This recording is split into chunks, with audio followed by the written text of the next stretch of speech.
I love traveling. Unfortunately, this also means long wait times, long lines, sitting in the same spot for hours on end, bad food, jet lag, the list goes on. The pain is also amplified by handling luggage, carrying personal items. This trip will be a tough one. My pain and energy levels have been a challenge lately, but Thailand has been on my bucket list for a long time and I can't believe it's finally happening. Thailand will be the longest flight I'll ever been on and it will include a layover. So I thought, what a better time to do a traveling video sharing everything I pack for a long haul flight than now. Hi, I'm Daniela and you're watching Through the Looking Glass, where we foster resilience and inspire lives. Traveling can be exhausting for anyone, but when you have multiple chronic illnesses that include chronic pain and fatigue, it can be even more challenging. I love traveling. Traveling is my passion.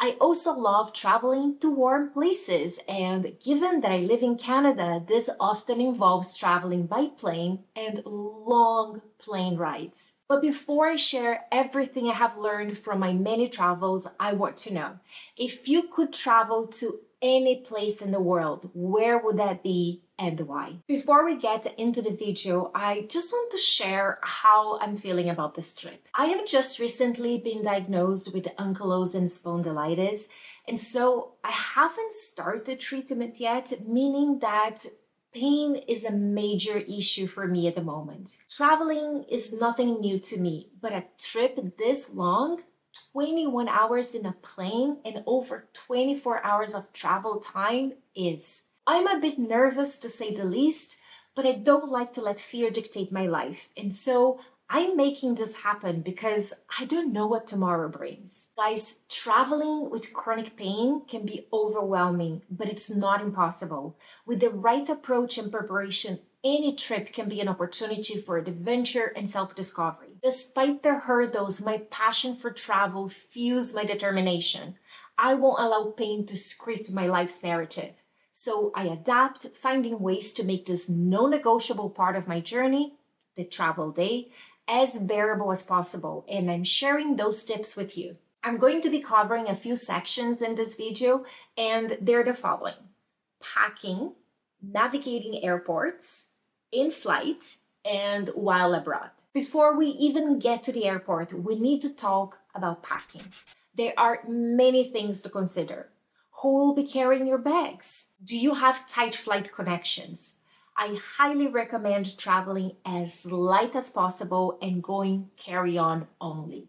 Lost and delayed luggage can really add to the stress of your trip. So let's dive into packing. Comfort over everything.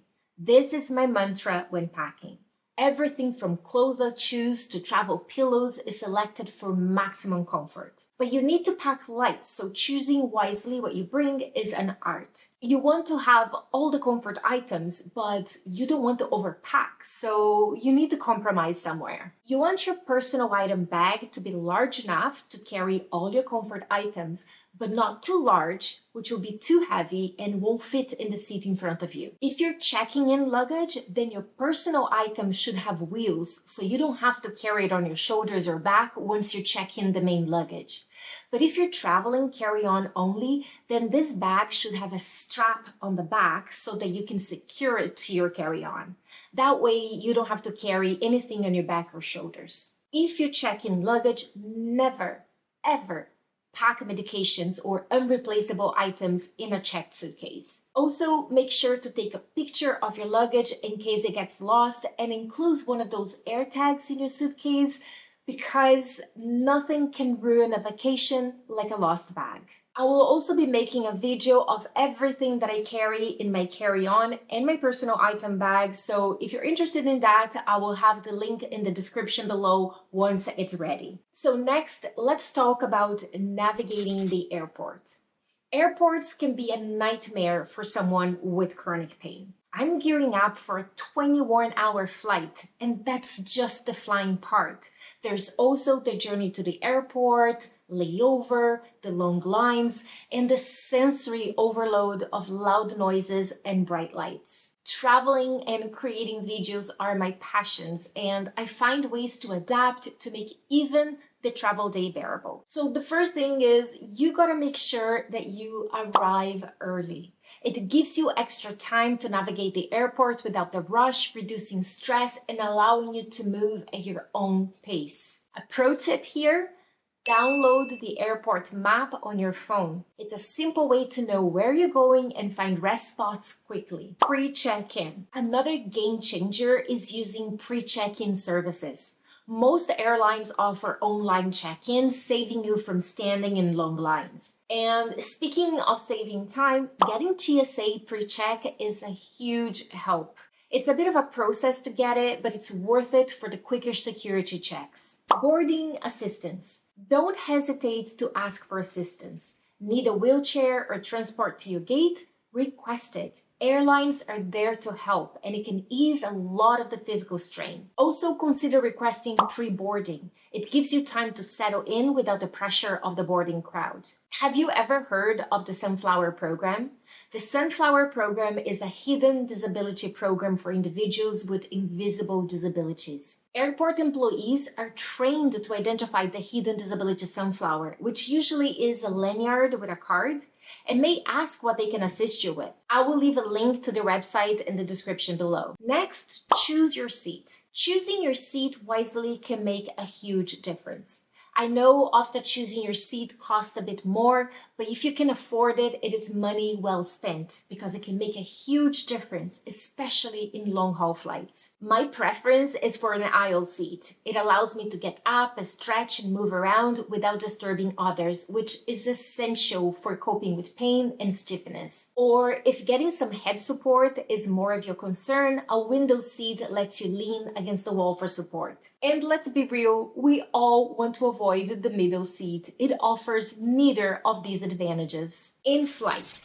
First, don't forget sanitizing wipes and hand sanitizer. Keeping germs at bay is crucial, especially if you're taking immune-suppressing medications. Also, wash your hands frequently. The amount of stuff we touch that has been contaminated by thousands, maybe even millions of people can increase your chances of catching something. And who wants to be sick while traveling? Not me. I've been there, and let me tell you, it is not something I wish on anyone. Ask for assistance to put your bag in the overhead compartment. There is no shame in needing a bit of help. It is so easy to pull a muscle trying to do that, and you don't want to start your vacation with a pulled muscle. We all know that airplane food can make the healthiest person not feel their best, so don't take a chance and bring your own meals and snacks, especially if you have food allergies and sensitivities. If you don't want to carry the extra weight or the flight is too long for you to carry enough food, which will be my case, you can try pre-ordering special meals. But carrying your own snacks is always a good idea, as you never know when you'll be served meals. Delays can be a real problem with air travel, especially if you have hypoglycemia and POTS. You want to have a selection of sweet and savory snacks. Once everyone is settled and the meals have been served, it's time to transform your seat into your comfort zone. A foot strap helps elevate your feet, aiding in circulation. And speaking of circulation, don't forget your compression socks. It's also important to stretch your legs frequently. This is where the aisle seat will come in handy. For your back and neck, consider a back pillow and a neck pillow. And for warmth, a portable and a rechargeable heating pad is a game changer, along with an eye mask and a cozy blanket. I usually use my beach towel, which is oversized, as a blanket, and use one of those buckle straps to keep it rolled and attach it to my bag so I won't lose it. As soon as I get on the plane, I detach it. Planes are super dry, so hydration is key. Pack a water bottle and something like liquid IV to maintain your hydration levels. I also always carry packages of hot chocolate, coffee, and instant soup with me for those moments when you need a little quick pick-me-up. Make sure you get that aisle seat so that you can go to the bathroom as often as you need. Also, avoid alcohol as it can hit differently at high altitudes and they dehydrate you. Oh, and those artificial tear eye drops are a godsend for dry cabin air too. Hand lotion is a nice touch too, but make sure you don't bring anything scented as smells get amplified in planes. On top of my compression socks, I put on a cozy warm sock. Can you tell I get cold in planes? Bring a distraction like a book or music. Download shows on your phone or tablet. I use a cell phone holder to hold my phone so my arms don't get tired of holding it. A lightweight e-reader like a Kobo or a Kindle is also best for keeping the weight light instead of bringing heavy books that not only take up space but also can be very tiring on the arms. Dress in layers to easily adjust your temperature as planes can vary from being freezing to borderline sauna. Also take in consideration that window seats and seats near the emergency will be colder. Planes can be very noisy with multiple announcements and the dreaded baby crying. Guilty. I feel I can't complain at all. I have contributed to my share of babies crying in airplanes, so if anything, I feel super empathetic when I hear a baby cry.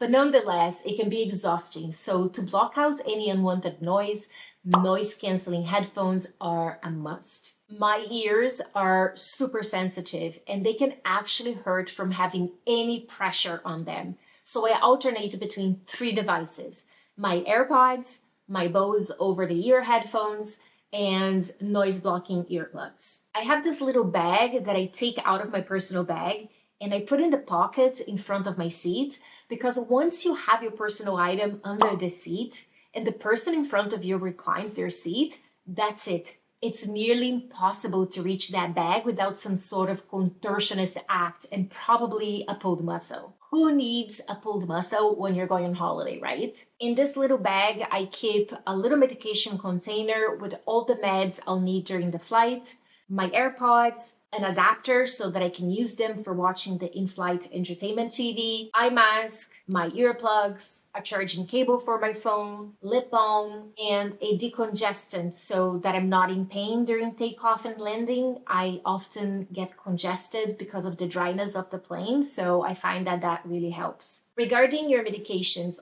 always keep them in your personal item, especially if you're checking in luggage. Medications that are not over the counter should be in their original container, and keep in mind any temperature requirements. A tip, especially if you're traveling to a humid place, is to use those silica gel packs that come with lots of things that you order online and add those to your medication bag. I use a silicone waterproof bag and add those little packages in there to make sure that they stay as dry as possible. Once I had one of my medications literally crumble when I was in Mexico. Now you finally made it to your destination, so let's talk about being abroad.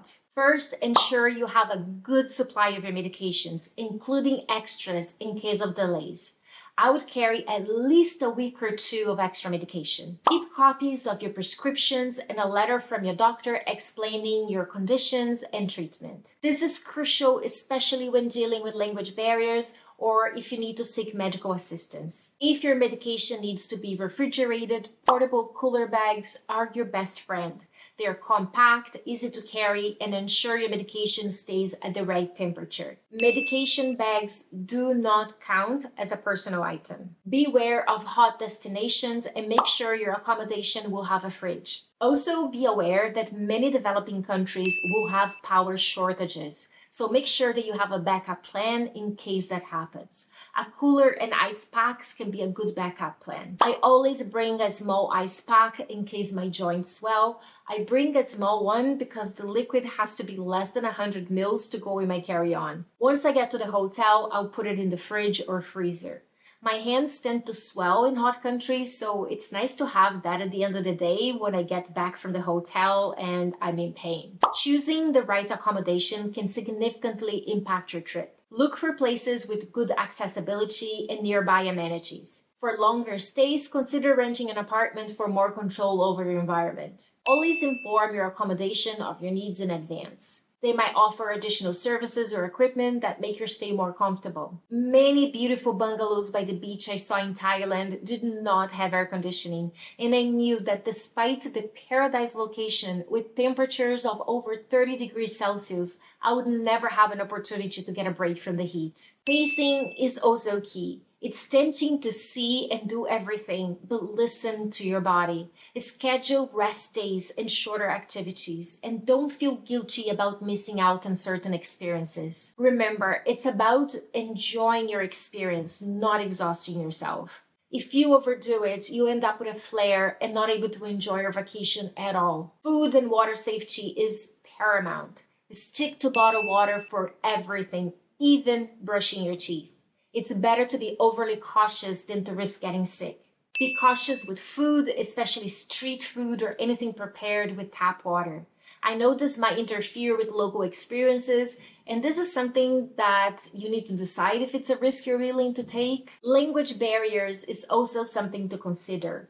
Carry a translation app and have your medical condition and emergency phrases written down in the local language. Guys, traveling with a chronic condition is challenging, but it's also a journey of self-discovery and resilience. Embrace the adventure, adapt where needed, and most importantly, enjoy the experience. I hope this video is helpful to someone wanting to adventure into the traveling world despite their chronic illness. Share with us if you have traveled abroad while chronically ill and how it went. Any crazy stories, any tips for us. Get ready and get out there exploring the world. I will see you in the next one.